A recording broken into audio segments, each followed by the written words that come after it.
വെച്ചുകൂടി എല്ലാരും ഉണ്ടല്ല. ഞാൻ ഒരു അയവയ്ക്കൽ ഒരു കുപ്പായ പോട്ടെ. കുപ്പായം മാത്രം പോരാ അമ്മമ്മ, കമ്മലും വേണം. അമ്മമ്മ ഇതും അതെ. എന്താ ചുട്ടേട്ടി വിശേഷം? തട്ടാറ് കടയില് തിരുവപ്പന മഹോത്സവല്ലേ?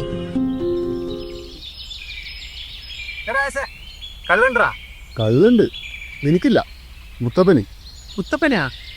എടാ അനീഷ, തട്ടാറുകടവില് തിരുവപ്പന മഹോത്സവല്ലേ?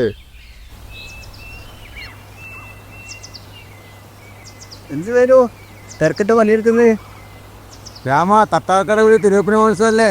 മുമ്പിലാക്കണം കേട്ടോ.